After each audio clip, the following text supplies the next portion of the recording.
Hola, hola, muy buenas tardes. 5 de la tarde con 32 minutos. A esta hora los saludamos, entrando ya a la semana número 12 de cuarentena y con importante información, calientita información que ha sucedido en el fin de semana, información que sucedió en la mañana y otras que se han producido en las últimas horas en la República del Ecuador, en la provincia de Pichincha. Se dice, mi querido Fabricio, y esto seguramente te ha de arrancar algún tipo de carcajada irónica, que en el país se contabilizan hoy por hoy más denuncias de corrupción que de enfermos de COVID. Cuando dijiste antes de empezar, me hiciste reír. ¿Ah? Déjame saludar primero a nuestra amable audiencia. Ya estamos conectados en Zoom al día a través de la señal de la fanpage de Primera Plana. Abrazos para todos. Gracias por honrarnos con su generosidad. Obviamente para nosotros es muy importante iniciar la semana junto a ustedes, saber que nos están siguiendo, saber que nos están sintonizando. Es, como bien lo anotaba José Antonio, la semana 12 que evidentemente marca un punto de inflexión, José Antonio, amigos y amigas. El punto de inflexión está matizado por el hecho de que esta semana, hoy, estamos arrancando con un nuevo perfil de cada uno de los colores de los semáforos. Esto ya lo habíamos adelantado entre jueves y viernes pasados para conocimiento de nuestro público. Estuvimos justamente dialogando con el vocero de la Policía Nacional, el mayor Cristian Rueda, quien nos hizo una muy interesante exposición sobre algunas inquietudes que tenía nuestra audiencia y claro, hoy finalmente se ha concretado. El semáforo rojo, que parece o muy parecido al amarillo que estuvo vigente hasta el día de ayer. El toque de queda el día de hoy ya no inició a las 2 de la tarde, iniciará en exactamente 26 minutos, es decir, a las 18 horas 6 de la tarde para los cantones que están con semáforo en rojo, entre ellos el Distrito Metropolitano de Quito. Quito, a partir del miércoles, pasará a semáforo amarillo, al igual que el cantón Rumiñahui, cantón colindante, para hacer una referencia, sobre todo con quienes nos sintonizan desde otras latitudes de la geografía ecuatoriana y del mundo. Quito y Rumiñahui es como hablar de Guayaquil y Durán o Guayaquil y San Borondón, más o menos así. Mucha gente que vive en San Borondón trabaja en Guayaquil, muchísima gente que vive en Rumiñahui, por ejemplo, en San Rafael, trabaja en el Distrito Metropolitano de Quito.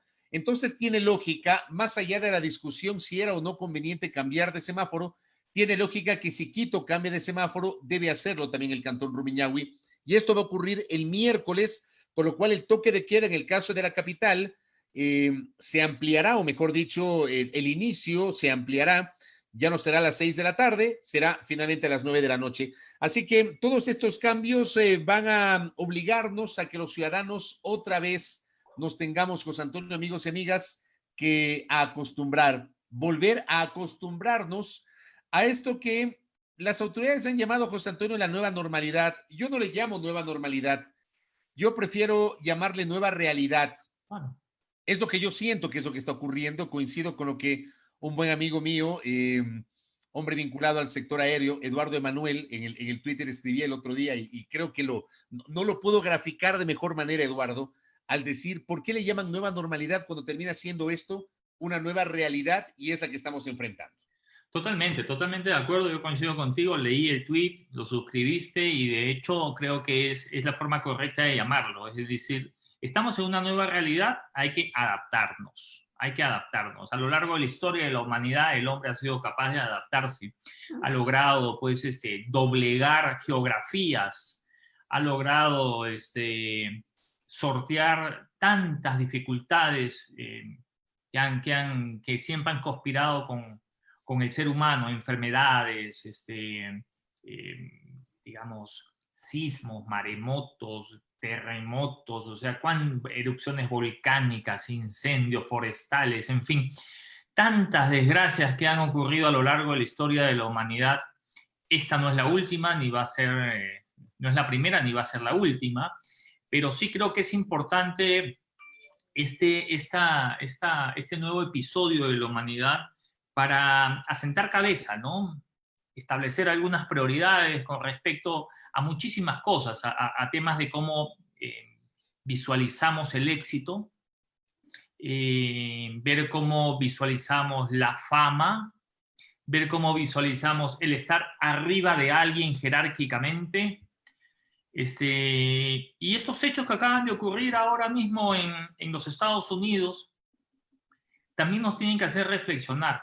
Sabes que yo he estado siguiendo muy de cerca, no tanto el acontecimiento, pero sí algunas de las declaraciones hechas por activistas, ¿no? Hay una afrodescendiente, o sea, primero hay que partir de que nosotros mismos nos hemos puesto ese tabú encima dentro de la cabeza del tema de las razas, ¿no?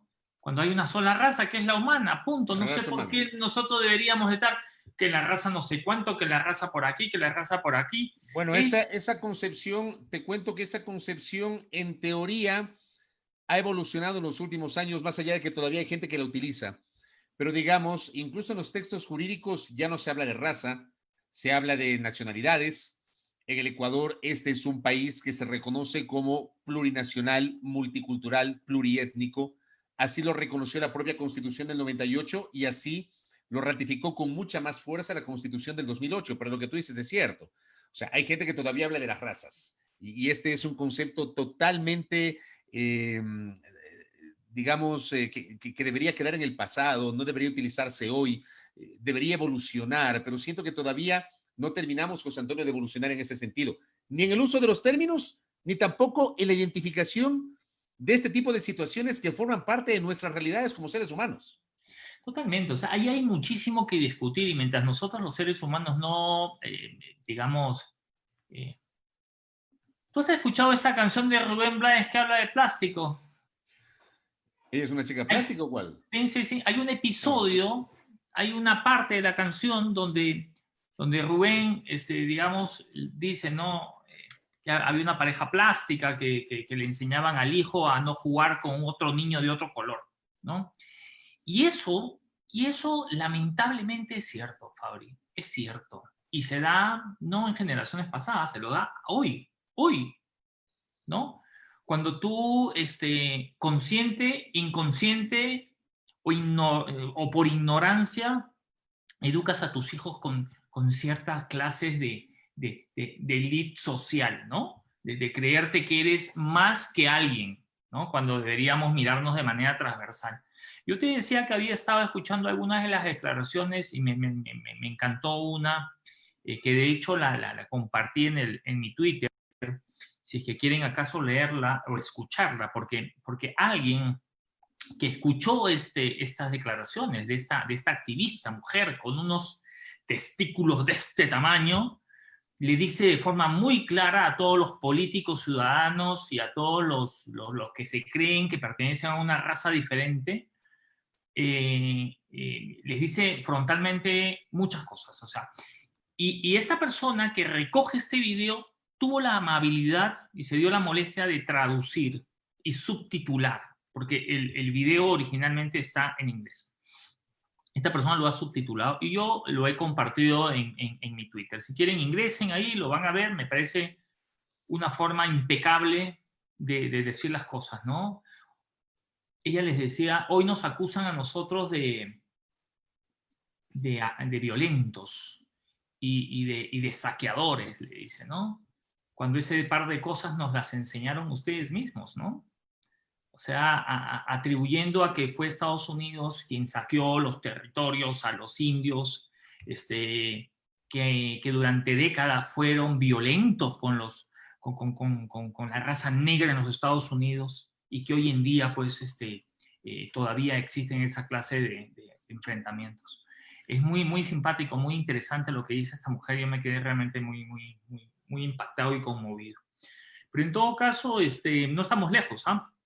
No estamos lejos, nosotros vemos lo que está sucediendo en Estados Unidos y nos llenamos así de despecho y decimos, ¿no? En voz alta, ¿cómo es posible que Estados Unidos haga esto? Sí, deberían hacer esto o aquello. O ¿por qué incendian la fábrica Louis Vuitton? O ¿por qué incendiaron el McDonald's y toda la cuestión, ¿no?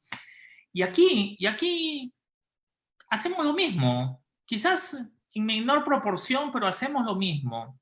Cuando insultamos a un jugador de fútbol, cuando un jugador de fútbol entra a un restaurante y tú llamas a la policía porque el amigo es afrodescendiente y crees que te va a asaltar. En fin, o sea, con los indios, con los indígenas, somos pero despiadados. No, pues aquí hay, a ver, quiero que se entienda lo que voy a decir. Simplemente creo que hay que ser muy frontal en esto. Yo sí creo que en esto debemos los ciudadanos, al menos yo lo voy a manejar así, estoy seguro que José Antonio igual, una suerte de frontalidad, pero para condenar determinadas actitudes. Aquí en el Ecuador hay un segmento de la gente, yo no sé si se cree en la raza superior, descendientes de los arios, que también será. Hay gente que al negro, o sea, al afroecuatoriano, al negro lo llaman despectivamente y lo asocian con un delincuente. Hay hasta bromas, hay hasta cachos, hay parodias en estos programas pseudocómicos que tiene el Ecuador en donde al negro ecuatoriano automáticamente la asocian con un delincuente. Ignorancia también, ¿no? Ya. Delincuencia e ignorancia.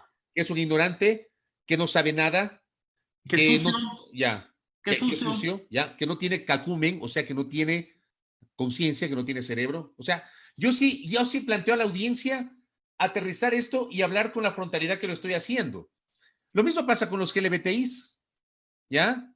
Los chistes ahora homofóbicos, burlándose de quien escogió en función de su legítimo derecho a la diversidad, escogió un género totalmente distinto, que es un debate que ciertamente aquí en el Ecuador todavía está muy verde, ¿no?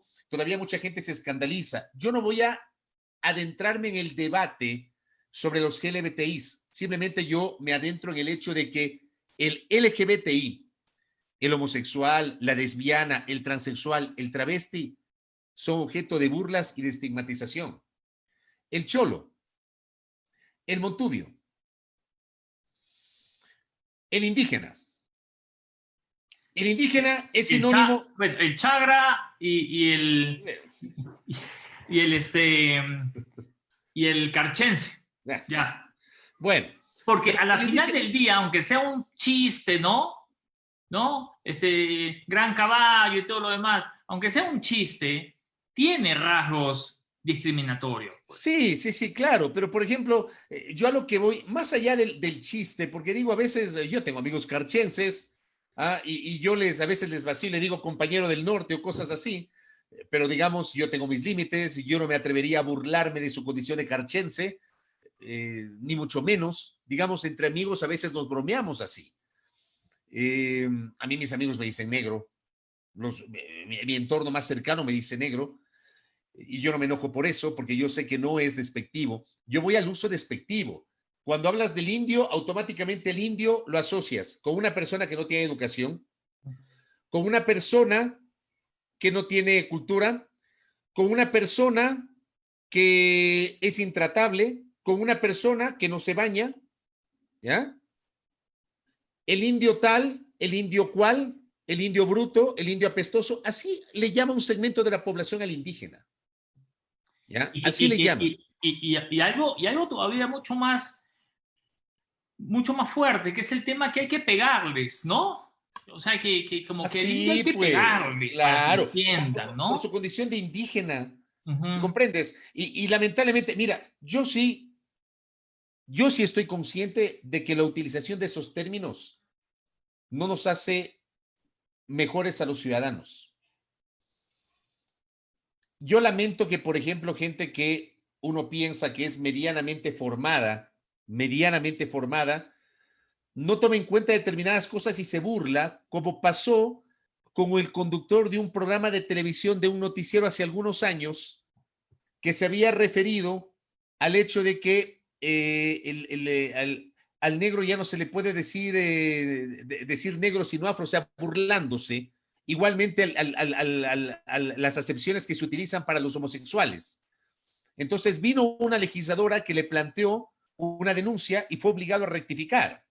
Y el momento que rectificó, la rectificación fue una burla del mencionado conductor de televisión, en lugar de admitir que se equivocó. Porque eso es lo que somos como sociedad, José Antonio. O, por ejemplo, un tuit que escribieron el día de hoy, que felizmente el sujeto en cuestión, ya lo ha borrado.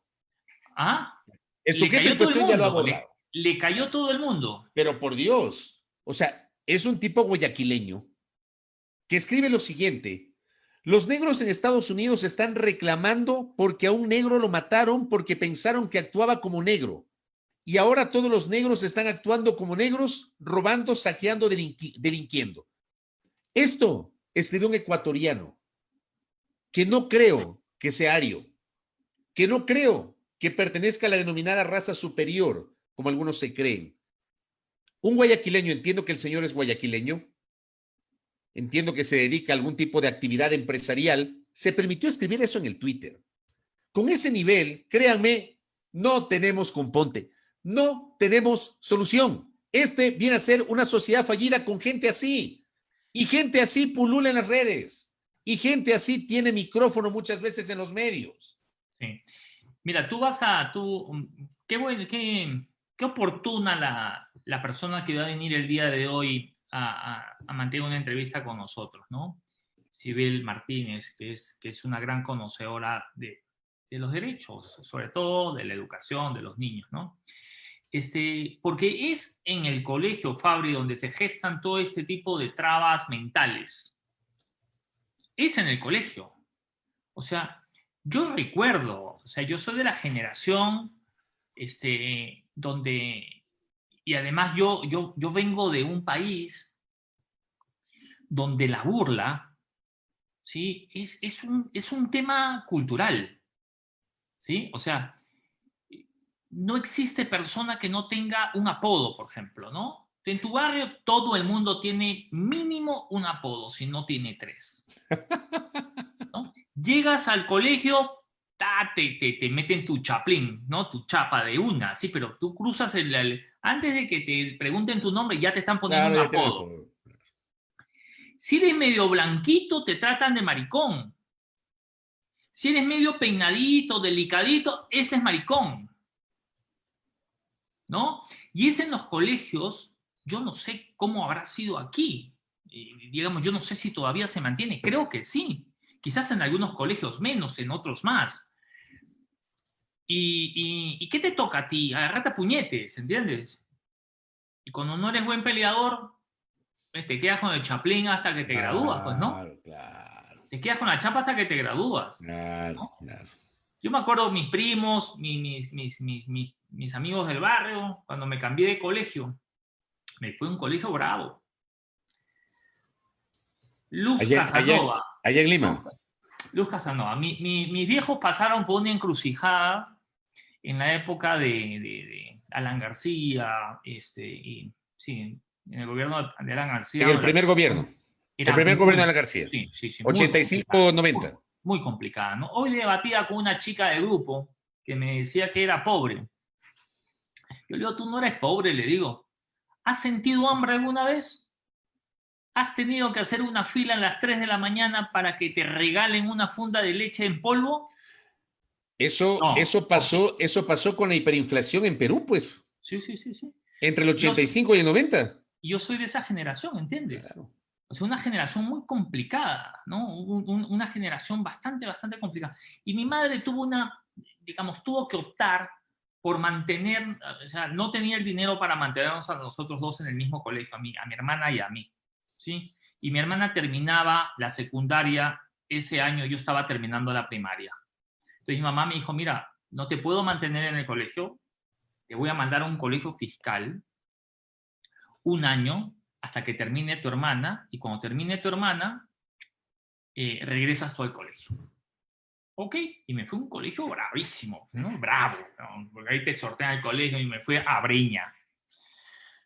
Breña es casi como a la gente que quizás conoce alguna parte de la historia de los distritos de Lima, es como la Victoria, no es muy complicado. Y yo de entrada llegué y había un grupo de muchachos de la raza esmeraldeña, ¿no? Oye, y claro, yo llegué con mi camiseta blanca y todo lo demás. Entre los 7 me quitaron la lonchera y todo lo... Porque sucede, esa clase de cosas sucede. Y nada, me tocó agarrarme a puñetes con alguien, ¿no? Me tocó agarrarme a puñetes con alguien y al final del día, primero se enteraron dónde vivía, porque también yo vivía en un barrio, digamos, respetado, porque allá sí se respeta de dónde eres. y luego el tema de los puñetes y el tema de la pelota, ¿no? Son unos códigos que se tienen ahí y que te van respetando por esa clase de cosas. Pero hay chicos que la pasaron muy mal, Fabri. ¿Sí? Y en el colegio es el caldo de cultivo para explotar todas esas taras mentales que después nos siguen durante años. Y si tienes la suerte de rodearte de buenos amigos, de tener una buena educación, en mi caso de conocer gente muy, muy, muy linda aquí en el Ecuador, de casarme con una mujer cuyos padres, digamos, la formaron con muchos valores muy parecidos a los de mi casa, menos la pelea. y uno va dejando atrás esas taras, ¿no? Dejando atrás esas taras. Pero es bien complicado, ¿no? O sea, hay muchas cosas que como sociedad tenemos que recapacitar, ¿no? El mismo hecho que, por ejemplo, mira, a mi papá, yo le he escuchado decirme que me quiere cuando he tenido 40 años. ¿Ah, sí? ¿Sí? Yo a mi papá nunca lo saludé con beso. ¿Sí? Bueno, ¿Se entiende? yo O sea, sí, no, claro, no. yo sí saludo a mi papá con beso. Siempre. No, es que aquí yo te voy a decir, Y le aquí tra- una de y las le- cosas lindas, pero le trato de usted. sí, por respeto. Y a mi mami le trato de usted. Aquí hay tres cosas a mí que me marcaron cuando yo llegué. Primero, que la gente se trataba de usted, una cosa espectacular, me pareció un acto de respeto lindísimo. Otra cosa que me enterneció es ver cómo los padres, los hijos le piden la bendición a los padres, y los padres Sí, dan sí, la sí, sí. bendición. Es una cosa que a mí esa vaina me Sí, enternece, y gracias a Dios mi esposa ha cultivado eso en mis hijos. por ejemplo, Y, mis hijos sí piden la bendición, por ejemplo. O sea, mis hijos sí piden la bendición. Pero claro, tú tocas una fibra muy sensible que digo, a ver, ¿por qué estamos hablando de esto para quienes se han unido más conectado. adelante? Empezamos a hablar de lo que está pasando en Estados Unidos, donde está claro que todo el caos que tiene complicada la situación en varias ciudades, entre esas la capital, Washington, tiene que ver justamente con un tema de racismo. Ahí también es importante que identifiquemos cuál es la razón de la protesta de los estadounidenses en las calles. Un país, además, que ha tenido a lo largo de toda su vida como país nación, eh, ha tenido episodios, digamos, que marcaron la historia de ese país en función del respeto no a las libertades civiles, a los derechos humanos, y que, por ejemplo, dejaron huella. A ver, ¿cuál es el hecho histórico más emblemático de los Estados Unidos relacionado con racismo? La esclavitud. Y el hecho de que quien abolió la esclavitud, Abraham Lincoln, era un presidente que tenía esclavos. O sea, partamos de eso. Hay que revisar la historia. Un país que enfrentó una guerra civil entre el norte y el sur. ¿Ya? Es la historia de Estados Unidos con estos temas que estoy señalando es una historia riquísima para entenderla, para tratar además de comprender qué pasa hoy. En Estados Unidos todavía hay una gran dosis de racismo. Total. Hay estados en los cuales hay un gran componente latino y sin embargo tienes racismo, pero tienes racismo. O sea, yo no puedo concebir, por ejemplo, que en la Florida o que en California o que o en Texas, que son estados fronterizos, en el caso de Texas y de California, son Arizona. estados con Arizona, son estados fronterizos con México, que es un país latino. Y por el otro lado, tienes el estado de la Florida, que acoge una gran migración latinoamericana. Yo no puedo entender cómo en esos estados todavía hay, digamos, secuelas o células racistas, ¿no? ¿no? No lo puedo comprender, pero eso también te habla de lo que significa esa sociedad. Estados Unidos dicen es el país de las oportunidades, de las libertades. Hay gente que te lo presenta pomposamente. Yo no voy a reducir mi visión al hecho de que Estados Unidos es bueno o malo per se. Ah. ¿Ya? O sea, yo no voy a caer en ese falso, en ese dilema ridículo. Porque a mí sí me gusta Estados Unidos y yo sí he viajado a Estados Unidos. O sea, yo no voy a caer en ese falso dilema, ¿ya? A mí sí me gusta Estados Unidos, he ido a Estados Unidos varias veces y sin embargo mi pensamiento no es un pensamiento, digamos, atado hacia la derecha ideológica o qué sé yo tengo otro tipo de pensamiento.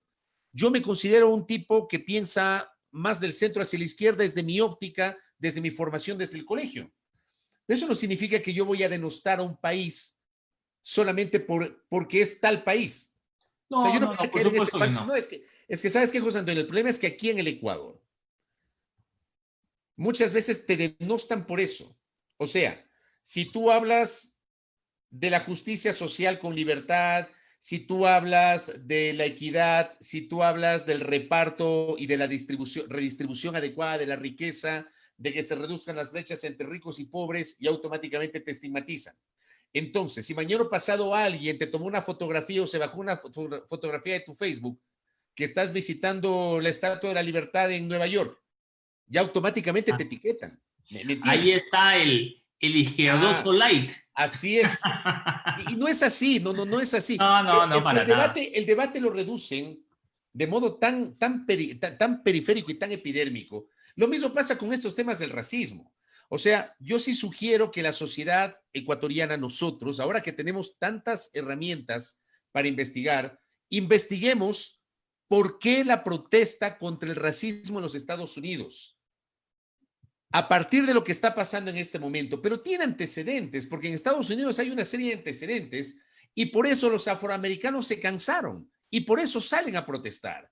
Y por eso Sí. hay acciones tan, con esto cierro flaco, con Ujú. esto hay acciones tan interesantes y tan conmovedoras como el ver a policías que se arrodillan frente a los manifestantes. Sí. Es una cosa, créeme, a mí me ha conmovido eso hasta la médula, porque te refleja también que del otro lado igualmente tienes a gente que ha evolucionado su forma de pensar. Sí, pero tú, si tú has tenido la oportunidad de interactuar con el gringo gringo, en términos generales, es una persona buena, ¿sí entiendes? Es una persona, digamos, que tiene los códigos ahí de no cogerlo de otra persona, de vivir con las puertas abiertas, de, digamos, de cosas que quizás aquí no se ven, ¿sí? Entonces no podemos estigmatizar, como tú bien dices, a una nación, a una población, por el simple hecho de coincidir o no coincidir ideológicamente con esa nación, ¿no? O con los gobernantes de turno de esa nación, que es otra cosa.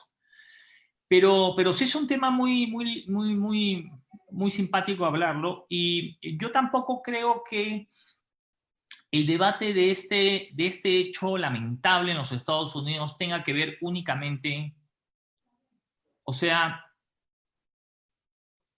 yo incluso si lo pondría en una balanza entre un policía racista o un policía que se cree superior por la vestimenta y por la autoridad que representa para ejercer el poder en un exceso de fuerza, yo lo pondría en una balanza así. Es decir, no solamente creo que este policía tenía algún tipo de fijación, digamos, un poco racista, ¿no? Pero creo que en cambio era, digamos, esos miembros de la fuerza del orden que les gusta excederse en la fuerza, por el simple hecho de portar una placa o una pistola, están por encima incluso de la ley y pueden demostrarte que tú, un muchacho no tan corpulento como la persona que tienes, es capaz de doblegarte con la rodilla en el cuello y meter la mano a los bolsillos, ¿no? Porque también hay de esos brutos, ¿entiendes? Que sin llegar a ser racistas, creen que por llevar un uniforme tienen el derecho a actuar de una manera. Y lo vimos en octubre aquí. Lo vimos en octubre, ¿no? Porque no toda la policía actuó así. Cuando tú veías a un motociclista que le metía la moto encima a un manifestante, o que un policía le agarra patadas a alguien que ya está esposado, son conductas no de toda la policía, son conductas de una persona independiente. Oye, pero tú te acuerdas, a mí por esto me cayó un montón de gente. Otra gente, claro, estuvo de acuerdo con mi visión, Pero tú te acuerdas cuando La un tengo a policía... Sibel ya en sala de espera, por si acaso, Ya, ¿ah? dame 2 minutos. Por favor. ¿Te acuerdas cuando un policía intercepta, le ve justo a un delincuente asaltándole a su esposa? Lo persigue y lo detiene. Ya lo somete. Está el video que el tipo está sometido en el piso esposado y estando en el piso le patea en la cabeza. Entonces, ¿cuál era mi punto, mi reflexión sobre eso? Si el tipo ya estaba esposado, estaba sometido, no implicaba de modo alguno riesgo ni para el policía que lo detuvo, ni tampoco para el entorno. ¿Para qué lo pateas en la cabeza? Es que es Entonces, ahí, hay gente que dice, es que uno defiende a los delincuentes, es que si hubiese sido tú o tu familiar. A ver, yo no soy policía. sí, Ya yo no este tengo es el entrenamiento punto. policial. Ese es el punto. Para empezar. O sea, el policía se supone que tiene entrenamiento policial y que además tiene entrenamiento psicológico. Ese es el punto. Es ¿Ah? decir, una persona que lleve un uniforme, el Estado tiene que garantizar su capacitación no solamente en el tema, no solo en el tema de leyes, no solo en el tema emocional. O sea, tiene que ser una preparación absoluta para que estos episodios no se den. Porque a mí me dices una cosa, a mí no sé, a mí le asaltan a mi esposa que está con mi hijo. Le asaltan con mi esposa que está con mi hijo y le ponen una pistola en la cabeza. ¿Y cómo se llama? Y se fuga. Yo tengo la posibilidad de agarrarlo. Yo voy a reaccionar bien feo, Fabri, ¿ah? Bien feo voy a reaccionar. ¿Sí? Porque me va a salir la bestia, pues. Se me va a salir el instinto protector. Pero no un policía.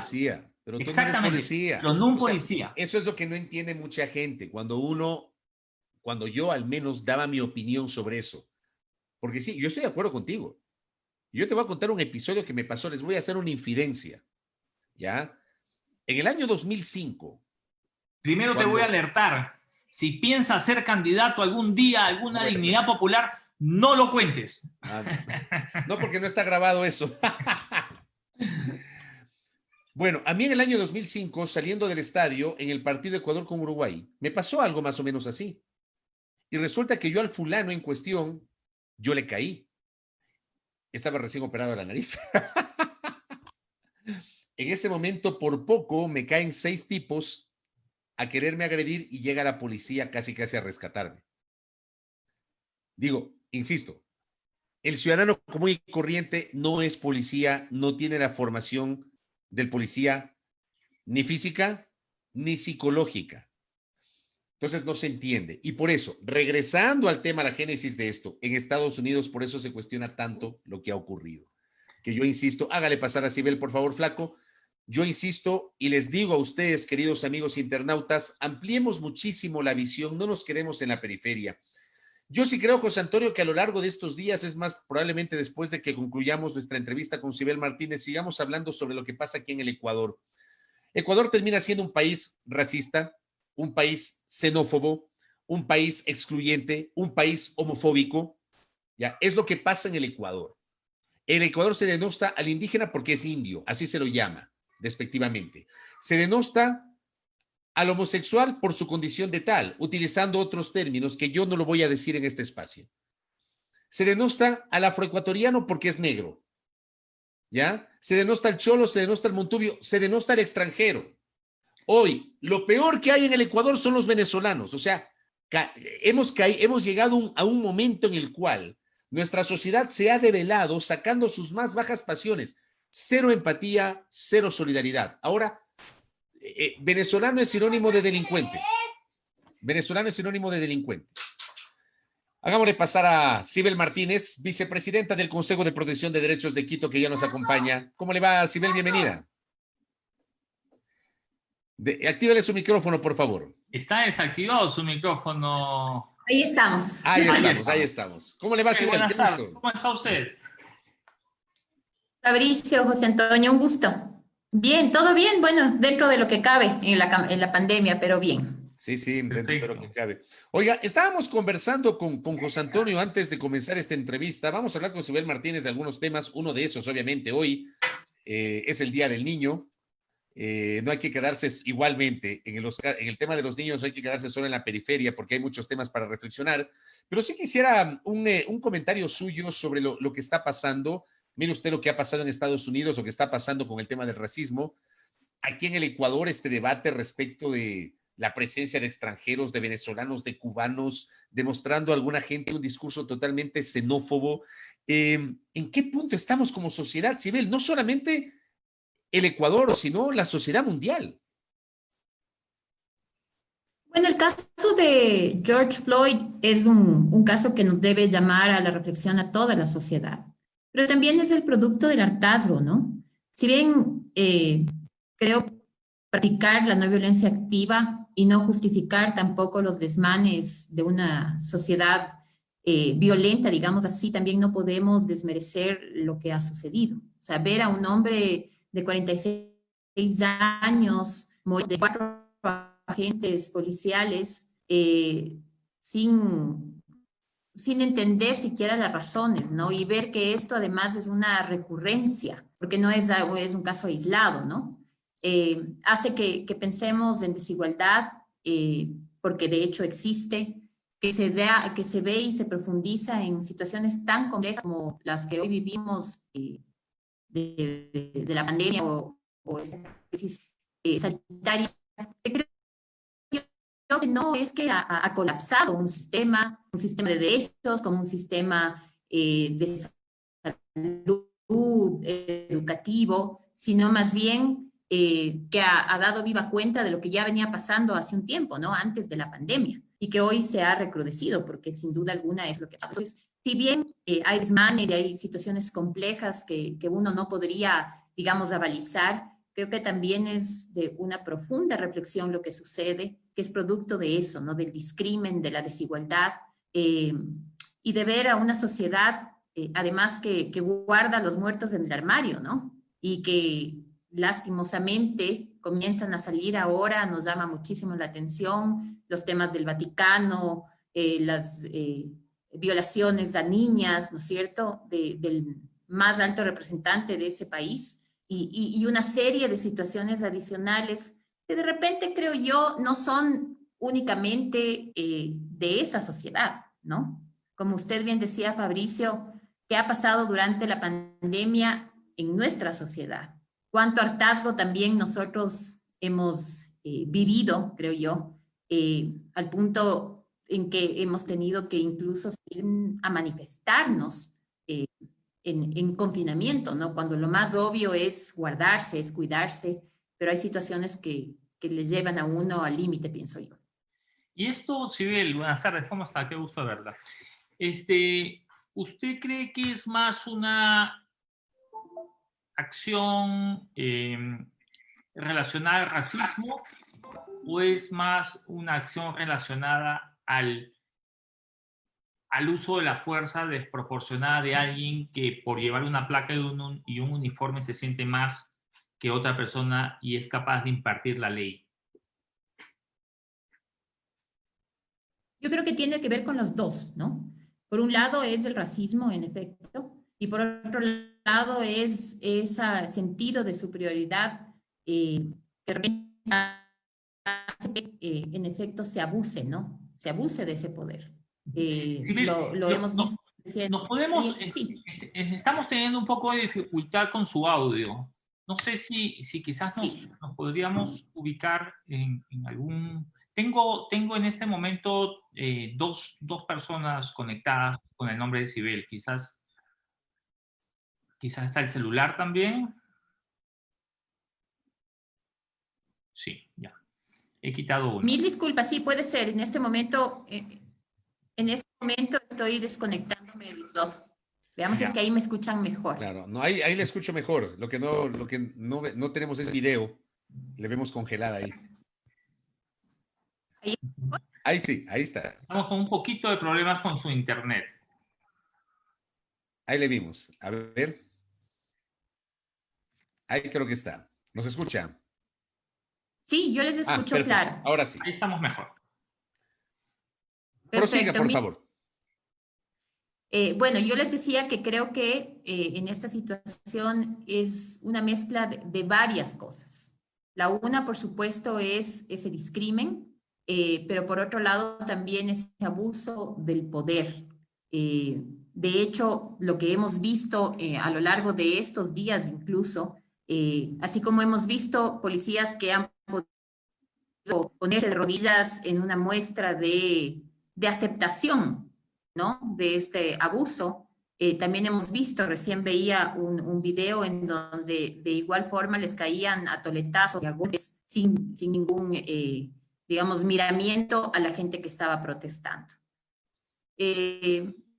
Entonces, sí, creo que es una mezcla de varios, si lo llaman, ¿no es cierto? En el caso de George Floyd, hay una mezcla de varias cosas. Una ciudad que parecería ser, tiene buenos ingresos, pero ya adentro se puede ver algunas diferencias en temas educativos, en ingresos económicos y, claro, en este tema de discrimen, ¿no?, que viven a diario, según entiendo, en este estado y en esta ciudad. Muy bien. Estamos conversando con Sibel Martínez, vicepresidenta del Consejo de Protección de Derechos de Quito. Hablemos sobre los niños. A ver, llegamos a este Día del Niño, a este 1 de junio del 2020, en una situación muy particular. Lo que ha pasado con la pandemia fruto del coronavirus COVID-19 nos ha marcado a todos. No podemos abstraernos justamente los adultos, menos aún los niños. El año lectivo ha iniciado el día de hoy en la costa y en Galápagos de manera oficial, no de modo presencial, como estamos acostumbrados, sino por primera vez de modo telemático, lo cual también nos invita a reflexionar en un montón de temas, porque está claro que el país todavía tiene un índice de penetración muy bajo para el uso del Internet y hay sectores en los cuales el Internet no es de tan buena calidad. ¿Cómo valoramos justamente este 1 de junio del 2020, Día del Niño, Sibel Martínez? Bueno, con mucha preocupación, con una necesidad enorme de incluso irnos un poquito más allá y quizá hacer un pedido de medidas cautelares en sistemas interamericanos de derechos humanos, porque no es algo que puede pasar a la distancia el hecho de que, por ejemplo, en lo que va de la pandemia, 11 niños han muerto. Eso es algo que nos debe llamar muchísimo la atención y, por supuesto, doler. Pero asimismo, hoy revisaba una cifra que me llamó aún más la atención, no la tenía, y es el caso, usted tuvo a bien, Fabricio, comentarme algún momento que habían 21 casos, es decir, que pasando un día, un niño era abusado o niña abusado sexualmente. Y resulta que, de acuerdo a la Fiscalía, con corte de abril, se han presentado 106 delitos sexuales contra niños, de todo tipo, ¿no? Desde violaciones, abusos sexuales, acoso sexual, comercialización de pornografía infantil, pornografía utilizando niños. Y entonces, esta situación, sumada al hecho de lo que usted comentaba, la profunda angustia que sufren los niños aquí, muchos de ellos por no acceder o no tener acceso a Internet y otros tantos que teniéndole quizá no tienen medios telemáticos. Entonces, limitado a su acceso a la educación, limitado a su acceso a salud. Sabemos hasta hoy, en 77 días de confinamiento, que hay 306 niños, perdón, 1.320 niños contagiados de COVID. Y sin embargo, no tenemos un dato desagregado, como tampoco tenemos la posibilidad de saber en dónde se encuentran, en qué estado están, si es que se ha puesto o por lo menos un protocolo que indique qué es lo que se debe hacer en caso de que un niño sea contagiado de COVID. Entonces, se ha vulnerado derecho a la salud, derecho a la educación, a vivir una vida libre de violencia. No hay una sola, y eso en general, ¿no? En el país no existe una sola medida o decisión política que tenga que ver con la salud mental de la población, ¿no? Pero sabemos que estos traumas, ya a nivel de pandemias, causan una grave afección a la salud de las personas, no se diga de los niños.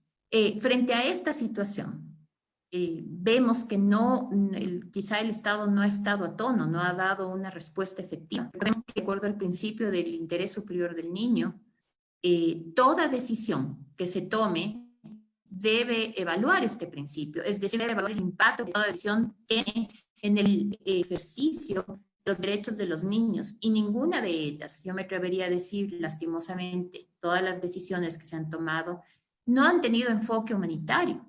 Peor, evaluar el interés superior del niño. Causa muchísima preocupación.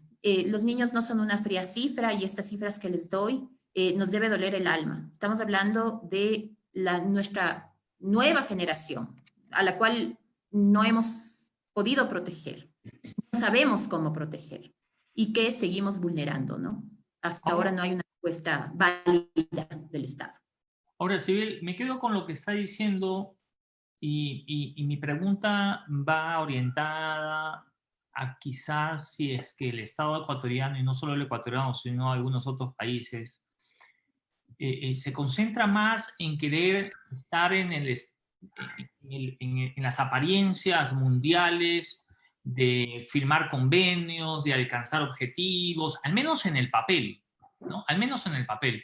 Porque, digamos, en el país no es que faltan marcos legales para defender derechos, para proteger a la infancia, a las personas, a los sectores vulnerables. No faltan leyes.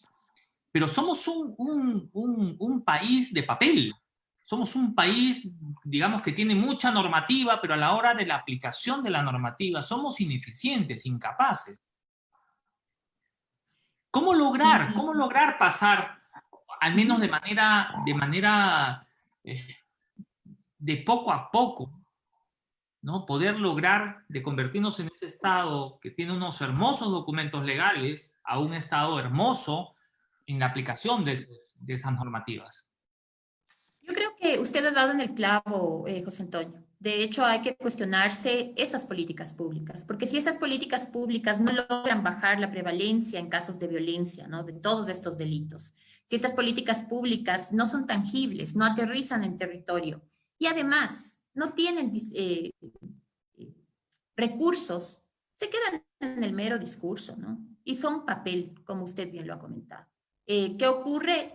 Que lastimosamente en este afán de decir o de pregonar que en efecto tenemos la suficiente política pública, o que estamos a la vanguardia, que tenemos una constitución ¿no? De justicia social, de derechos, a la hora de la hora, cuando ya uno trabaja en territorio y ve estas violencias, estas vulneraciones de derechos en todo grupo de atención prioritaria, porque hoy estamos hablando de los niños por estudiar, pero como vicepresidenta del Consejo de Protección de Derechos vemos a diario la vulneración que viven 10 grupos de atención prioritaria en este país, en donde, como bien comenzaron ustedes esta entrevista, es pan de cada día, en donde hay que poner, ¿no es cierto?, un exhorto rogando que por favor no se saque, no se aloje a mujeres y a niños venezolanos porque no tienen cómo pagar ahora un arriendo, por ejemplo, ¿no? Cuando esto debería de venir, además de la solidaridad, por supuesto, de la empatía, pero también de una política pública. ¿Dónde quedó el discurso, digo yo, y cómo se materializa ese discurso cuando nos garantizaron que no iba a haber despidos, por poner un ejemplo? O cuando nos dijeron que en efecto no iban a haber desalojos, y vemos como nuestros queridos amigos migrantes, ¿no?, compatriotas, también salen con una mano atrás y otra adelante sin tener dónde vivir. O incluso los migrantes, en la mayoría venezolanos, prefieren ir caminando y regresar a su país caminando que seguir viviendo aquí con todo lo que eso implica, ¿no? Entonces, de hecho, sí, creo que no estamos a tono, y creo que Ecuador debe humanizar su conducta y sus decisiones, ¿no?, frente a la pandemia, pero también ya, vale comentar, antes de la pandemia ya vimos una serie de atropellos o vulneraciones a los derechos de las personas. Hay un tema que también, Sibel, en estas semanas ha generado mucha preocupación y del que poco se habla. Se ha anunciado la reducción de salarios. En el sector privado ya se está aplicando reducción de salarios, o sea, hay un montón de gente que ha tenido que ceder y ha tenido que llegar a un acuerdo con su empleador para no perder el empleo y poder conservar su trabajo. Pero eso implica probablemente trabajar 1 o 2 horas menos, o ajustarse a las necesidades de la empresa dentro de esta reactivación de actividades, pero va a percibir menos. Hay un acuerdo ministerial que yo, digamos, he discutido su constitucionalidad y que implicaría justamente la reducción de los salarios del sector público en función de que no trabajarán 8 horas, sino 6 horas. En el caso de los maestros no trabajarán 8 horas, sino 7 horas. El tema es que esto que estoy señalando ha generado una preocupación respecto de las pensiones alimenticias. Y hay gente que dice, ¿qué va a pasar conmigo? Padres que probablemente tienen que pagar la pensión alimenticia y dicen, ¿ahora cómo pago si no voy a tener el mismo ingreso? Creo que no es un tema menor, Sibel, y de esto muy poco se habla. No sé si usted nos puede dar un poquito luces sobre cómo se podría manejar las situaciones de las pensiones alimenticias en función de esta pandemia. Creo que es pertinente hablarlo el día de hoy, Sibel. Bueno, yo creo que con la responsabilidad que implica el pagar una pensión alimenticia, porque no tenemos, digamos, otra opción.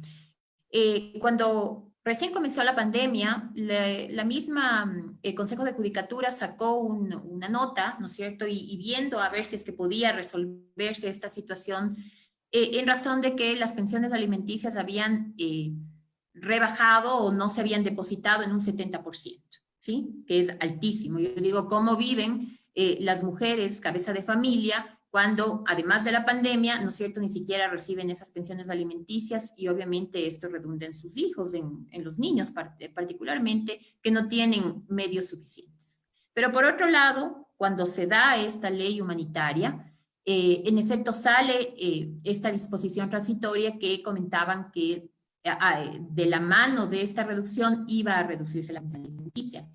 Nosotros sugerimos como Consejo de Protección de Derechos incluso que este acuerdo entre privados permita la posibilidad de hacerlo después de reducir la pensión alimenticia, de forma tal que se podía garantizar el pago de esa pensión en su totalidad, y una vez garantizada esa pensión como el pago al IES, ¿no es cierto?, recién ahí tanto el trabajador como empleador puedan ya realizar esta rebaja y llegar a este acuerdo.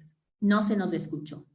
Lo cierto es que quitaron esta disposición, pero el Código de la Niñez y la Adolescencia sí prevé esta reducción como un incidente, ¿no es cierto?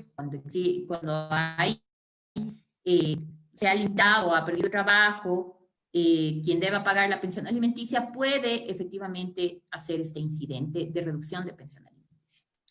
Y la realidad no pide fuerza, por eso es que yo les decía que las decisiones que se han tomado no tienen un enfoque humanitario porque no nos hemos sentado a analizar, bueno, no tiene enfoque humanitario de género, de interseccionalidad y peor aún el tema del interés superior del niño. Pero la realidad es la que usted bien comenta, Fabricio. En efecto, hay padres que dirán, por más que yo quiera pagar, no puedo, ¿no es cierto? Esta es mi realidad, he llegado a este acuerdo o se me ha rebajado el sueldo y no puedo o no alcanzo a pagar. Pero nadie se ha puesto a pensar en que los niños comen 3 veces al día, que su alimentación tiene que ser nutritiva, ¿no es cierto? Para garantizar que además, como dijo bien UNICEF hace unos pocos días, están en peligro de muerte más de 2.000 niños en el país, si las cosas siguen así, por un tema nutricional, por un tema de que además se han interrumpido su salud, digamos, en temas de vacunas o de seguimiento del control de niños sanos. Entonces, vuelvo yo a repetir algo que decíamos ya hace mucho tiempo y vuelvo a decirlo, ¿en qué posición están los niños en esta sociedad? Son la última rueda del coche, ¿no? Nadie vela por ellos. Entonces, sí, no tengo para pagar, alzarán las manos, darán el incidente, los padres que deben hacerlo, que deben pagar, seguramente tendrán todos los elementos y el justificativo para hacerlo, pero en la práctica los niños morirán de hambre, eso es lo que va a pasar. Frente a esa situación, yo vuelvo a cuestionar y decir en qué posición o en dónde están los niños de esta sociedad, quién los está considerando.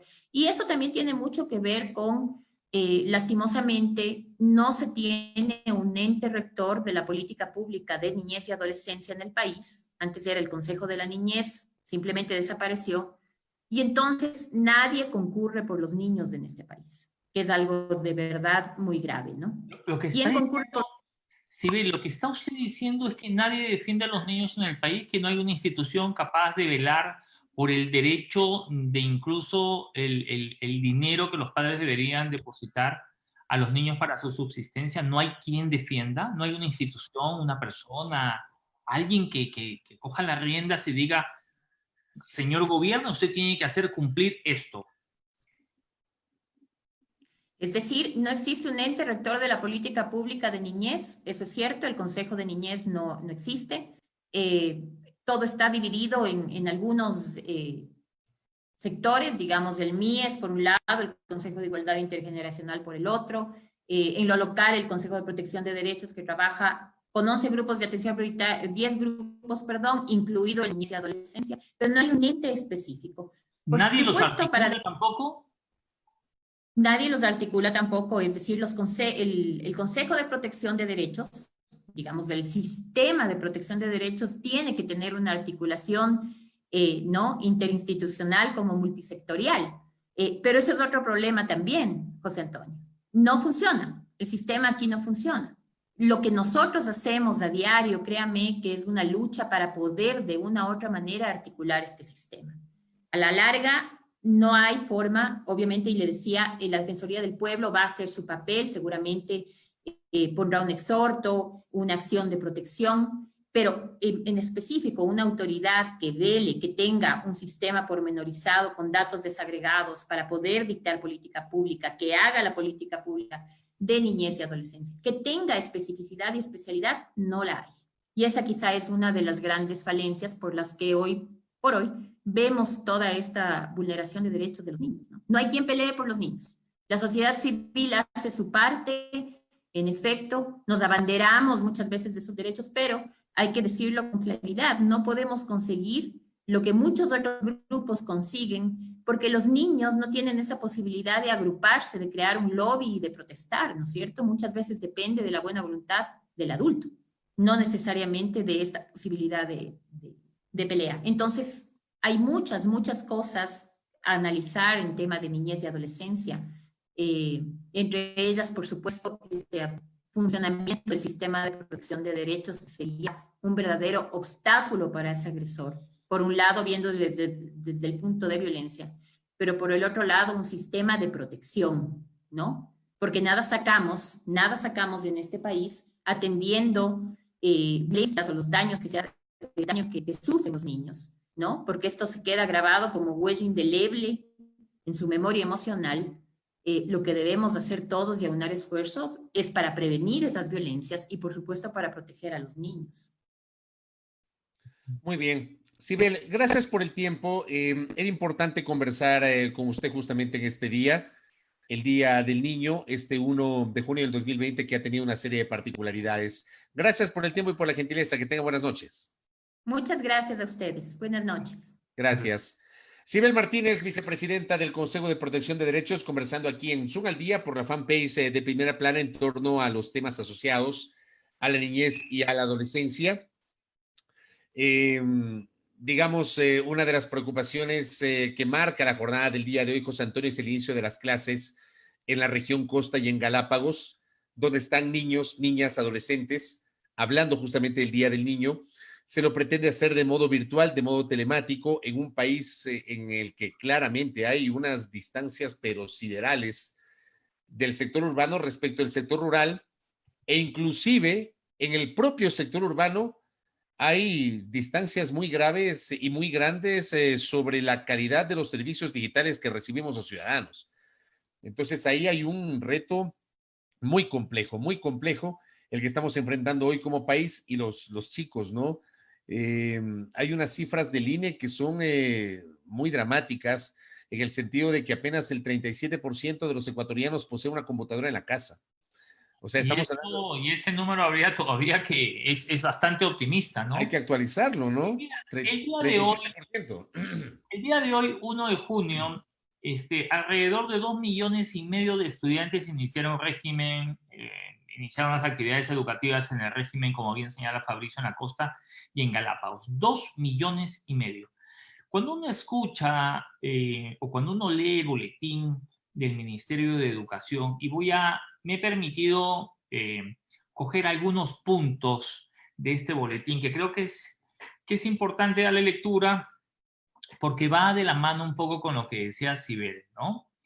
Es decir, existen varias instituciones, se hacen grandes enunciados, y cuando tú lees estos boletines dices, no, Ecuador es lo máximo, pero el Ecuador está en la vanguardia, ¿no? El Ecuador está en la punta del iceberg ahí, en la punta de la cima, somos los bacanes del país. Porque, digamos, cuando tú escribes, cuando tienes normas y cuando tienes anuncios, tú puedes, no sé, tú puedes crear una percepción en la gente hasta cuando te das contra la pared y te ves con cifras como las que tú señalas, que hacen que se derrumbe esta clase de anuncios, ¿no? Escucha.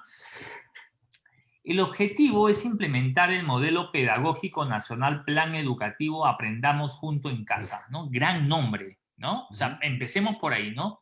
Y esto no es una crítica a la ministra de Educación, que supongo está haciendo su mejor esfuerzo, ¿no? Pero cuando le metemos tanta cabeza a ponerle un nombre rimbombante, ¿no? Es cuando tú, afuera tu casa pura fachada y adentro, digamos, tienes sus complicaciones. Entonces, el objetivo del modelo pedagógico nacional, o sea, existe un modelo pedagógico nacional, lo cual para mí, yo leo esto y me causa gran satisfacción, pues, ¿no? Saber que existe un modelo pedagógico en el país que se llama Plan Educativo Aprendamos en Casa, que hace énfasis en el apoyo emocional. Tú escuchas esas tres cosas, existe un modelo, aprendamos junto en casa, conceptualmente es fuerte, y que dice que además el énfasis va a ser en el apoyo emocional. Está cerrado, pues, o sea, con cariño, educación con cariño, es más o menos lo que se lee, ¿no?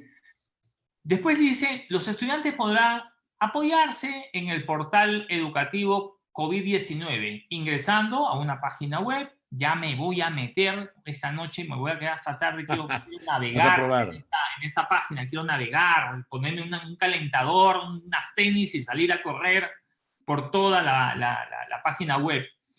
Y dice que contiene actividades pedagógicas en casa organizadas por día, por asignatura, textos escolares digitalizados, lineamiento, protocolos, para no solo los estudiantes, Fabri, sino también para la familia, para los docentes. Todo esto en el marco de la emergencia, ¿no? Además, hay 30 plataformas y portales complementarios. Tú dices, yo mañana saco a mi hijo del colegio y lo pongo a estudiar en esta página web. Me voy a ahorrar una platita, ¿no? La plata de la pensión, del bus, de la lonchera, de los regalos de los amiguitos en el colegio, y lo voy a poner a estudiar homeschool a través de esta página web. Dice además, los distritos educativos se distribuirán guías pedagógicas impresas para los estudiantes que no cuenten con conectividad, ¿no? O sea, existen los distritos educativos en territorio que van a detectar a aquellos estudiantes que no tienen conectividad para darle guías impresas. Se implementó también la televisión educativa con franjas en canales con cobertura nacional y con el programa Aprender la Tele, además de Educa la Radio con más de 1000 emisoras que van a estar sintonizadas intentando sumarse a este modelo pedagógico, ¿no? Oye, yo escucho esto, te juro, quiero salir corriendo sin mascarilla, darle un beso a la ministra, ¿no? Y a todo su equipo, ¿no? Unos abrazos efusivos, ¿no? O sea, llevarle flores, ¿no? Y hoy día se contrasta, mi querido Fabri, perdón que sea tan irónico, ¿no? Perdón, es mi característica ser bastante irónico. En mi casa me lo enrostran todos los días. Pero el día de hoy, yo no sé si yo tengo mi compu media atrofiada. El día de hoy recibimos unos reportes de que hubo problemas en la conectividad en este primer día de clases. Lo sacamos si tienes la amabilidad de entrar a nuestro... ¿Al Twitter? A nuestro Twitter, sí. Dame un segundo. Por favor. Ay, espérame.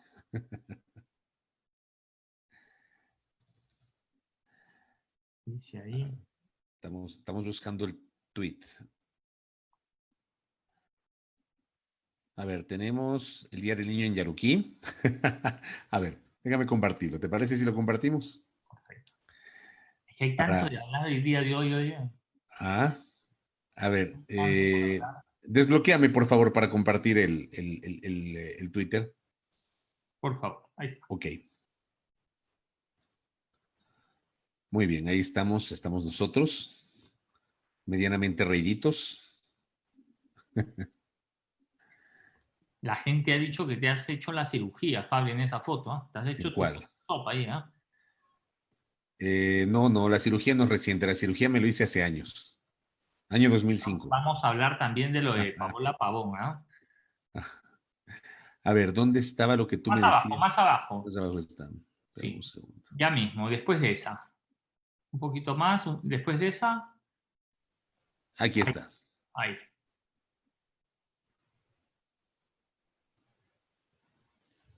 Ok.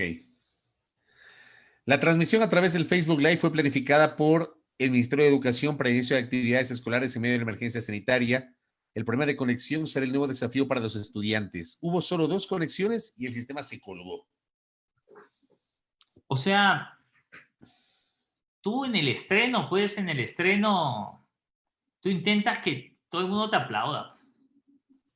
Sí, pero también te pueden decir en el estreno hay fallas y eso te va a permitir No, corregir. no. Mira, yo te digo, tú sabes que, que si bien mi formación es la de comunicador social, periodista, siempre me ha seducido más los temas de producción, ¿no? Uh-huh. O sea, siempre me ha gustado estar mucho más atrás de las cámaras que adelante, aunque, digamos, esta linda carrera me ha dado la oportunidad en varias ocasiones de estar frente de la cámara, pero sin dejar de tener un pie en la parte de la producción, de cómo se preparan los informativos, los programas, en fin. Y yo para salir al aire con un producto, 15 días de prueba, pues, Fabri. Ah, claro, por supuesto. O sea, al presentador lo hago, pero que esté, pero papelito, pues. Por supuesto, por supuesto. ¿Entiendes? O sea, que Claro, se sin duda. prepare, que se empodere, que digamos se sienta cómodo en el desplazamiento en el estudio, que sepa las temáticas, que se acostumbre a que yo le voy a hablar desde la parte de arriba en el apuntador y le voy a dar ciertas orientaciones, o que lea el prompter de manera correcta, o que deje ciertas muletillas que distraen al televidente o a quien nos está brindando su sintonía. Tú no te puedes arriesgar. Yo, en mi vida, Fabri. O sea, la única vez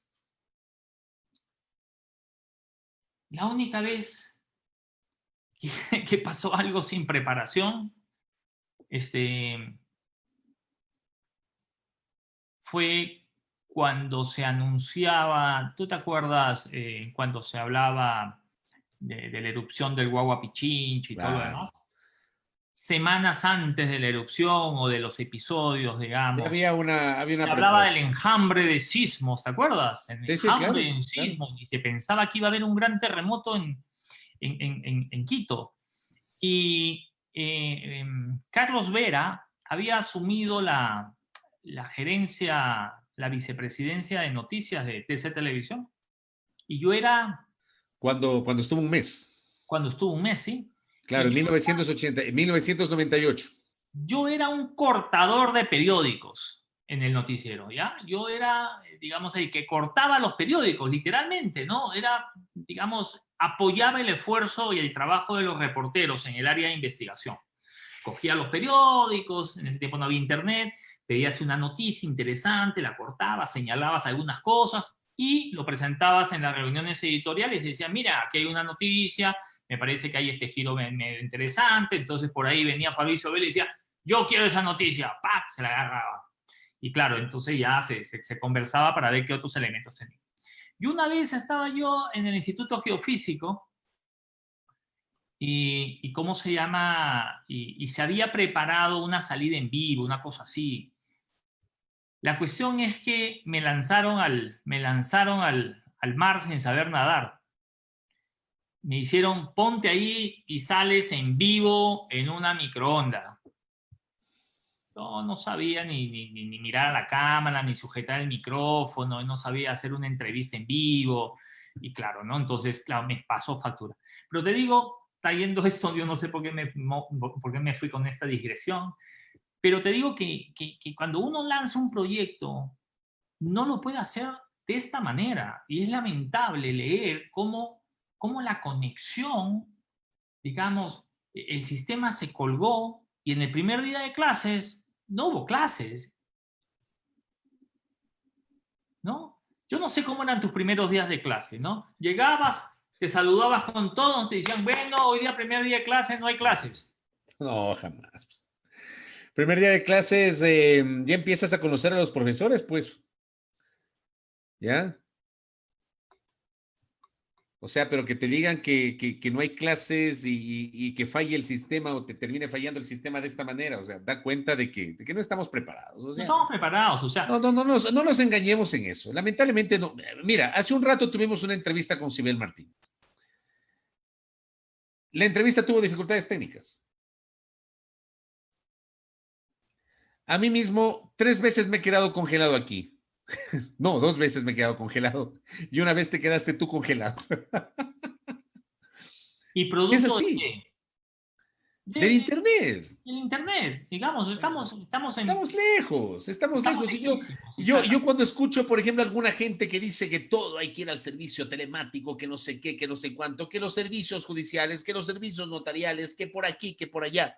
A ver, partamos del hecho, si Ecuador ofrece hoy garantías para migrar de modo definitivo a la educación virtual.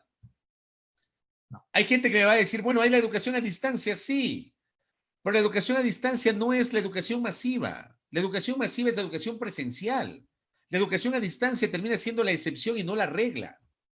Además, en una casa donde tú tienes 2 hijos, que los 2 siguen clases, tienes quizás a uno de los padres que hace el teletrabajo. Chao. O sea, no está diseñado los paquetes estos domésticos para los domicilios, para las casas, no están diseñados para aguantar ese tráfico de navegación. Entonces, yo no sé por ahí si es que se está haciendo algo al respecto, ¿no? Y ojo, Fabri, esto que está pasando no es por el COVID, ¿eh? Antes del COVID también era igual.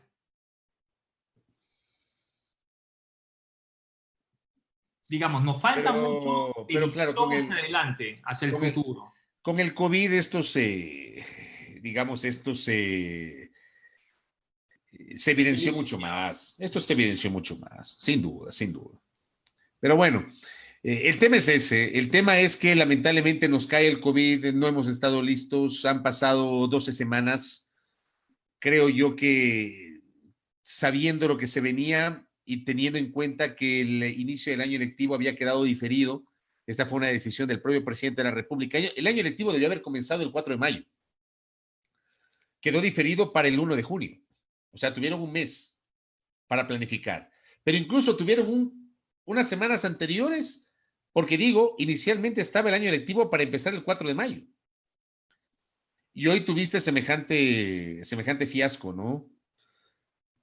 Que es lamentable porque, claro, uno sí espera que este tipo de cosas, sobre todo por nuestros chicos, por nuestras niñas, nuestros niños, nuestros adolescentes, estas cosas terminen funcionando bien. O sea, yo creo que sería de locos que uno quiera que fracase esto. O sea, totalmente. Uno quiere que esto funcione bien. Y otra cosa, un tema es la conectividad, el acceso a las herramientas como una computadora. Otra es el tiempo que tienen que invertir los padres para acompañar a sus hijos en esta nueva forma de entender la educación. Y otra, que no es un detalle menor, es que los profesores, muchos de ellos, tienen problemas con las metodologías. La metodología de estudio no está diseñada para ser enseñada por Internet. Sí, porque, digamos, y esa es una queja recurrente de muchos padres, que no les enseñamos muchas veces a los niños a razonar, ¿no? Les damos un libro y tiene que ser así. ¿Pero por qué? Eso lo vamos a ver en la lección 7. Cuando el niño tiene hambre de saber ese rato. Claro, claro. Y cuando tú metes a 50 niños a un aula, o sea, eso es lo más antipedagógico de la vida, ¿no? No tienes control, no tienes control. Y muchos muchos profesores, y yo no sé si tú coincides en esta apreciación, se encargan de enseñarle a los más pilas, pues.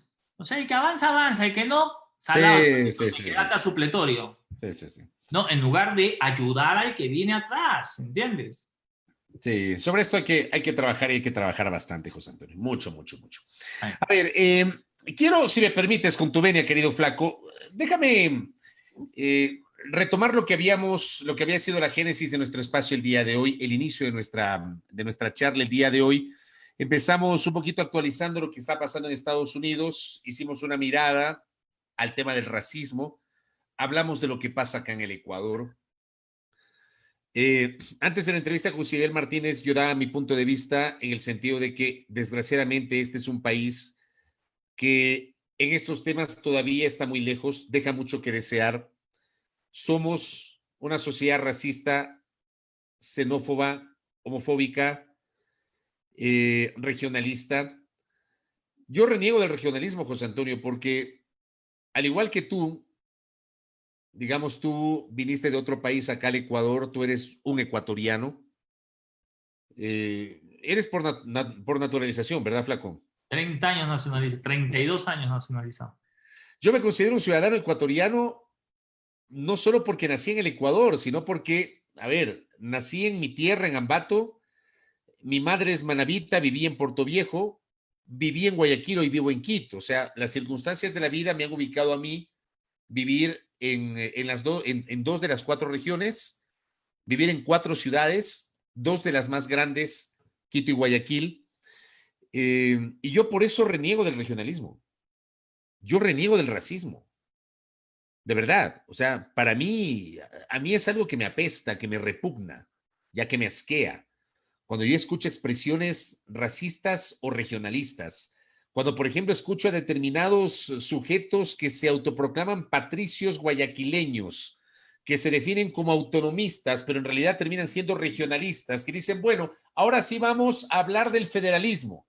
O sea, quieren transformar a Guayaquil en una república independiente. O hay gente en otras actitudes que igualmente dicen, hablemos del federalismo, y no tienen la menor idea de lo que es el federalismo. Como si este país fuese Brasil, México o Estados Unidos, pero quieren hablar del federalismo.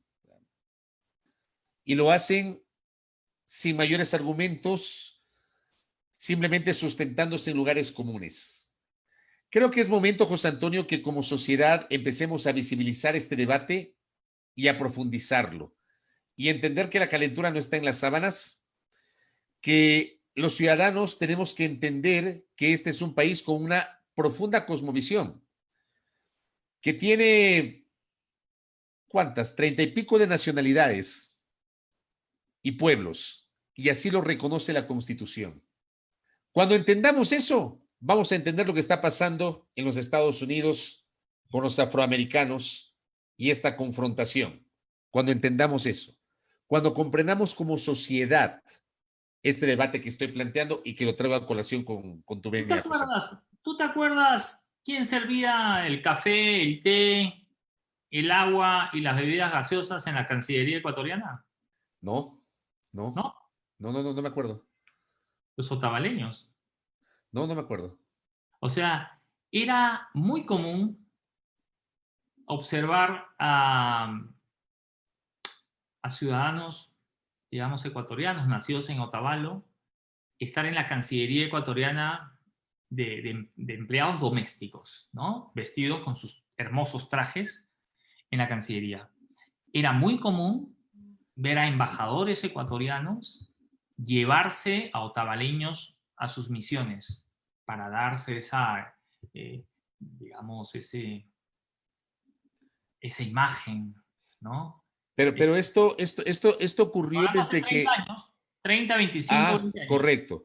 ¿Sí? O sea, no quiero asociarlo con la gestión de Nina Pacari en la Cancillería. No, mucho antes. Ya. Sí, cuando ya Nina Pacari llega a la Cancillería, eso ya no. Creo que ella mismo fue la que impidió de que eso se. Y sería interesantísimo. Me parece que coincidió con la llegada de Nina Pacari a la Cancillería, justamente el que no se utilice al ¿cómo se llama? Al otavaleño como una especie de adorno, adorno en las misiones diplomáticas, ¿no? Claro, claro que sí. Oye, a ver, espérate un segundo. Me estaban escribiendo por acá, déjame enviar un saludo a la doctora Yomaira Gavilanes, que está escuchando. Dice, envíeme un saludo y algún rato para hablar de capitalismo de vigilancia, me dice. Interesante aquello que plantea. Acá ve, Mónica López Estrella dice, es verdad, José Antonio, en 1987, ve lo que tú estás diciendo, flaco. Mira tú. Hay alguien de mi De tu leva. de mi leva. Ahí de tu leva. Héctor son muy pollitos ustedes. Sí, un poquito más joven que tú. Héctor Felipe Díaz dice, en 2 meses es difícil implementar la educación virtual, ya que debe armarse todo un plan para preparar a los profesores en metodologías, a los padres para los nuevos ambientes y a los estudiantes a tecnología no ayuda y la ineficiencia del ministerio tampoco. Mira tú crítico lo que nos dice. Fabi, hay profesores que no tienen ni computadora, pues. Hay profesores que tienen computadora, pero que siguen utilizando la máquina de escribir. También. Perdóname, es que es así, o sea, no estoy exagerando. No, No estoy exagerando. También. O sea, hay probablemente los profesores de la vieja guardia que no se han logrado adaptar a las nuevas tecnologías. O sea, no es un tema menor. Suscribo lo que dice Pablo Javier. Somos odiadores por naturaleza, dice. Es tremendo, ¿no? A mí sí me espeluzna cómo somos a veces los ecuatorianos. Están hablando algunos ahí de las florindas, no sé a qué se refieren. Florindas y florindas. Diana Astudillo nos dice, creo que Dianita nos escucha desde Loja. En esa situación lo que debe priorizar es una educación encaminada al desarrollo de habilidades emocionales. O sea, mira, yo te voy a decir algo, y es un tema que merece una autocrítica por parte de los funcionarios del Estado, ¿no? Te juro que yo cuando escucho a las autoridades, y te digo, no creo que la autoridad lo haga de manera aldrede, ¿no? No creo que sean malas personas, ¿no? O sea, siempre pienso de que detrás de cualquier persona hay un halo de bondad, ¿no? Hay un halo de querer hacer bien las cosas, ¿no? Pero yo tengo dos cosas que se contradicen. Primero, a mí me encantaría saber qué motiva a alguien para meterse a la política, por ejemplo, ¿no? Y que no me vengan, no, que la conscripción cívica, que yo quiero dejar mi legado en el país, que yo quiero colaborar con mi patria, porque no les creo, ¿no? O sea, muy pocas personas. Pero sí hay gente, Espérate un ratito. Una cosa es el trabajador, digamos, la persona que trabaja en la función pública, ¿no? Y otra cosa es, digamos, el político que asume un cargo público. Porque hay políticos que les encanta la política, la construcción de leyes, la construcción de proyectos y esa clase de cosas, ¿no? Pero, no sé, yo considero que para administrar cualquier institución pública debes tener los conocimientos básicos como para poder administrar una empresa o una institución, ¿no? Y no tener que llenarte de asesores que te den haciendo el trabajo y tú salí en las fotos. Porque eso sucede, Fabi. O sea, hay muchos ministros que tienen 6, 7, 8 asesores que son los que realmente son las maquinitas de hacer el trabajo pesado, y al final del día el ministro, digamos, a ver, no todos, ¿no? No todos, en eso coincido contigo, no hay que generalizar. Pero lo que se ve es que en muchos casos no cuentan con el expertise suficiente ni están a la altura de los retos, de los grandes retos. ¿Sí? Porque si a mí me dicen, ve, José, mañana siéntate en Carondelet, yo me siento. Yo me siento, llamo al gabinete y le digo, oye, ¿qué estamos haciendo en agricultura? Tú te sientes capacitado para semejante empresa. No, pero escúchame, pues, ¿no? O sea, es que hay dos formas de hacer, de liderar, pues, Fabri. Hay dos formas de liderar. Si a mí me sientas y me dices, oye, José, sé mañana ¿cómo se llama? El gerente de una empresa de telefonía aquí en el país. Me siento. Llámame a todos los gerentes, por favor. Ya vienen todos los gerentes. ¿Cómo vamos en el gerente de ventas? ¿Cómo vamos en ventas? Hemos subido el 3,8%. Bien, nos vemos el próximo mes. ¿Cómo vamos con el tema de los ingresos, los cobros y todo lo demás? Es decir, si solamente me siento a liderar y a recibir la retroalimentación de la gente que está trabajando y no tomo decisiones y no soy un tipo visionario y digo, ¿saben qué? Hoy día con el tema del COVID, ya no, nosotros nos habíamos fijado como un rumbo y un objetivo. No, señores, no vamos a ir por acá, vamos a ir por aquí. Yo no veo eso. Digamos, una gran muestra es lo que acaba de pasar en el Ministerio de Educación. Por supuesto. Por supuesto. O sea, sí, o sea, yo te aseguro que digamos, mucho de ese modelo, ¿cómo es que se llamaba? Modelo pedagógico, alguien les ha tenido que proporcionar. Yo le escuchaba a la ministra Kramer el otro día hablando de el apoyo que ha recibido de algunos países y todo lo demás. Claro, nos tenemos que retroalimentar porque crea pues un modelo en 80 días. Y que fuese quién, pues. Acá Francisco Rosales dice, la administración pública tiene un rol diferente al rol del empresario, comenzando por el hecho de que el administrador público busca el bien común y el empresario busca la rentabilidad. ¿Qué opinas sobre esta visión? Yo, quizás, mira, y eso es uno de los grandes debates, ¿ya?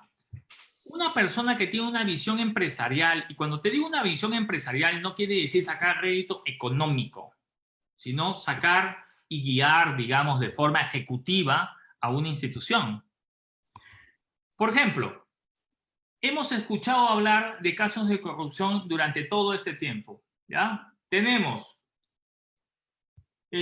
porque lo único que anda en semáforo verde en el país es la corrupción. Es la corrupción, eso está en semáforo verde. Aparte de un par de cantones por ahí que están en verde, la corrupción está en semáforo verde en todo el país. O sea, perdóname, Aguarico y Daule son ameba al lado de los casos de corrupción. Claro. Mira, tú tienes denuncias en la prefectura de Guayas, denuncias en la prefectura de Pichincha, denuncias en el IES por el tema de mascarillas. Hoy día lo escuchaba Jorge Watet diciendo que desde que se ha sentado en el puesto tiene 600 denuncias en el país. 600 denuncias en el país. Están las denuncias en los hospitales públicos con las fundas de los cadáveres. Está la denuncia en la entrega de los hospitales y los procesos en Manabí. El reparto de los hospitales, que es a voces, pero desde hace 3 años, ¿no? Denuncias sobre los kits alimenticios. Eso solo... y el último es una denuncia de Roque Sevilla, que dice que un comerciante ambateño le contó que cuando él quiso participar para el tema de la construcción en el Bicentenario, para la ubicación de las camas, en la Subsecretaría de Salud le pidieron el 20% para que pueda participar. Ya, pero por ejemplo, ahí, a ver, déjame detenerme ahí, José Antonio. De eso yo te propongo hacer un balance un poco más amplio el día de mañana, empezar justamente por aquello, pero solamente para añadirlo. Yo respeto mucho a Roque Sevilla, lo respeto, lo considero, lo aprecio en lo personal, siempre yo lo he ubicado a él como un empresario serio. Lo conocí siendo concejal de Quito, luego fue vicealcalde de Quito y luego se convirtió en alcalde de Quito tras la renuncia de Maguat, cuando fue candidato a la presidencia de la República. Fue asambleísta constituyente en Sangolquí, por ejemplo, que es una etapa que no todos la recuerdan. Yo recuerdo porque cubrí la asamblea constituyente de Sangolquí. Pero digo, y justamente por aquello, a mí me parece que una persona del recorrido de Roque Sevilla no puede permitirse decir eso sin la correspondiente prueba. O sea, Perdóname. No ha denunciado, ojo, él no ha Ya, denunciado. no, pero José Antonio, ¿te imaginas que yo diga en estos micrófonos, diga, José Antonio, sabes, a mí me contaron que en el Ministerio de la Felicidad han hecho un contrato por $100 millones y están pidiendo el 20%. ¿Qué te parece si yo hago eso? Digo, me han contado. ¿Sabes cómo se llama eso? Eso se llama responsabilidad, José Antonio. O sea, yo por responsabilidad, así me hayan contado. Si yo voy a hacer público lo que me han contado, siendo una persona del calibre de Roque Sevilla, lo lógico es que el me han contado debe ir acompañado de algún tipo de evidencia y decirlo públicamente. Hago público esto que he recibido. He recibido este documento a través del cual se estaría demostrando que están pidiendo un porcentaje tales funcionarios y esto debe ser investigado por la Fiscalía. Eso hace una persona que maneja un mínimo de seriedad. ¿Sabes por qué digo esto, José Antonio? No sé tú, hablo por mí y estoy seguro que muchos van a coincidir conmigo. Yo creo que estamos hartos de que las denuncias terminen desembocando en investigaciones que a la larga no se concretan en certezas o no desembocan en certezas. No llegan al fondo. Que ese es el tema.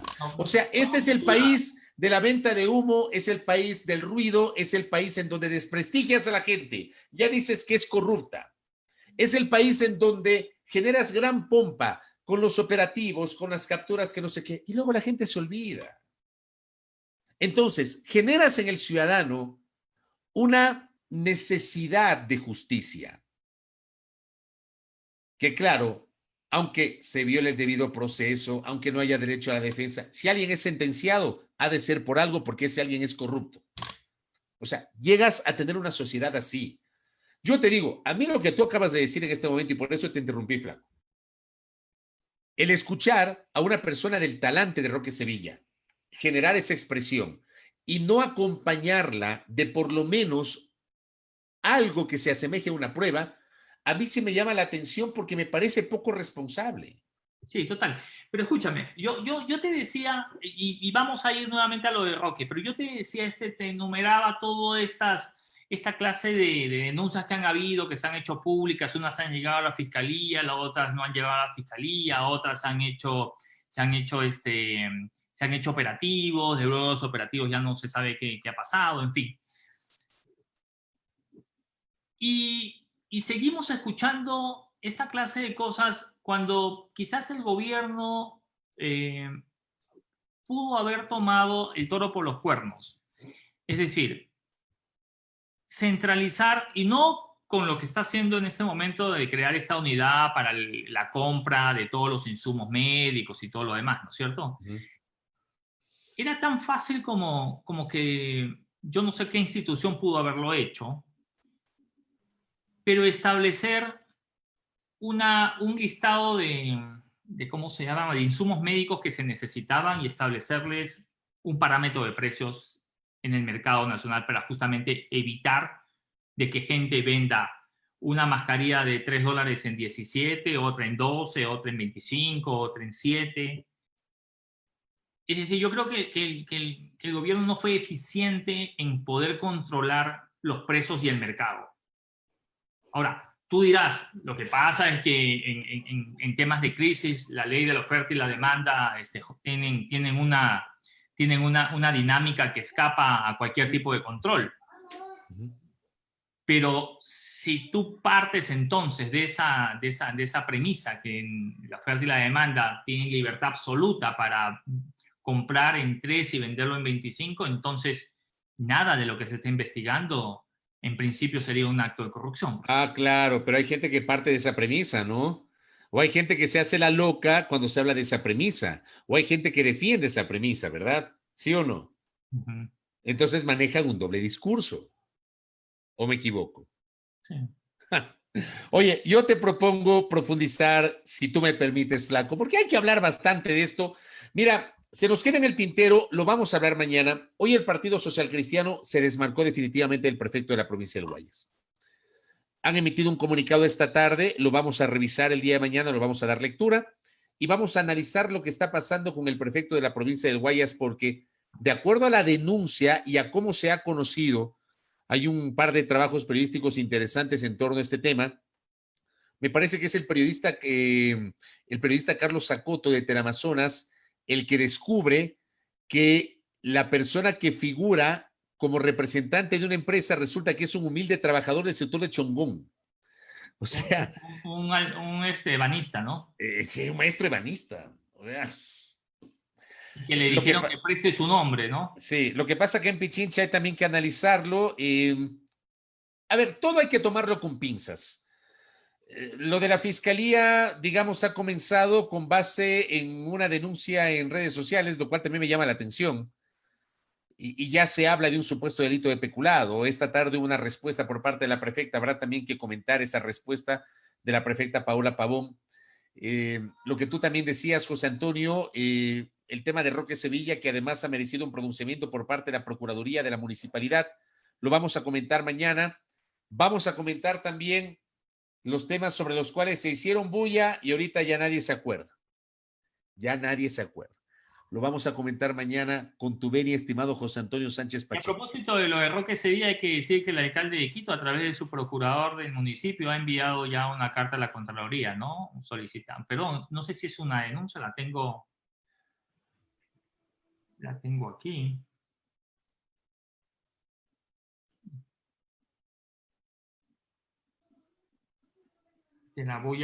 Fabi, te la voy a pasar. Pásala y mañana la comentamos porque tengo que ir a festejar el Día de Niño de mi sobrino nieto. Perfecto. A ver, pásamela y mañana la conversamos. A ver, rápidamente, José Antonio, compartamos la agenda de a primera hora prevista para el día de mañana. Los espero. Sí se ve, ¿no, Flaco? Claro, sí se ve. Muy bien. Ahí tienen ustedes la agenda de mañana de a primera hora a través de la señal de Majestad Radio. Ahí con nuestros auspiciantes, ¿no? Que tienen la gentileza de respaldar nuestro esfuerzo periodístico.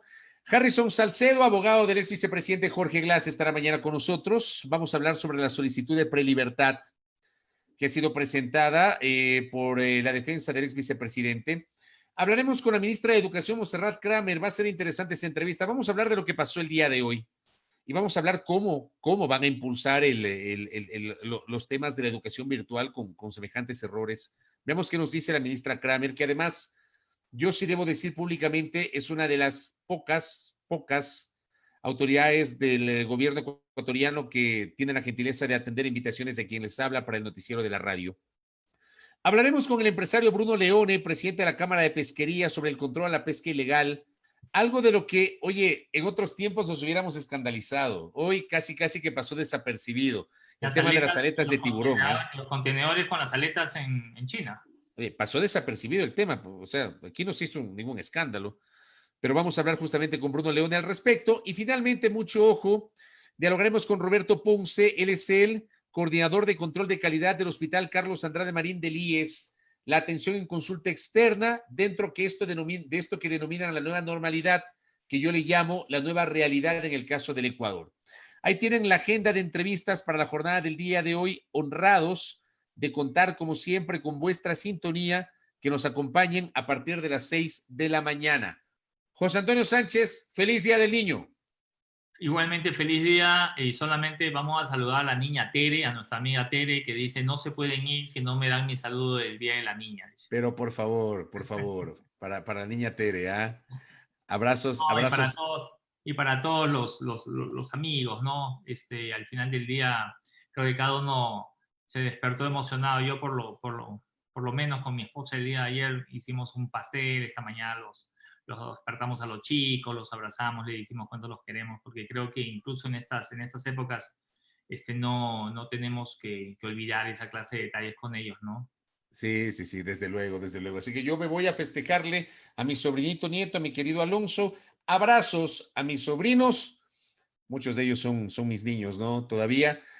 A mis hijos todavía les digo que son mis niños, aunque ya el mío tiene 25 y la mía tiene 24, pero igual siguen siendo unos niños para uno, ¿no? Abrazos a la distancia, Flaco, y también para toda nuestra audiencia que se ha conectado el día de hoy. Mañana, 17:30, Suma al Día a través de la fanpage de Primera Plana. 6 de la mañana los espero en A Primera Hora por la señal de Majestad Radio y obviamente también estamos retransmitiendo en Facebook Live a través justamente de este espacio. Abrazos para todos, disfruten de la noche de este lunes. Perfecto, nos vemos. Chao, chao.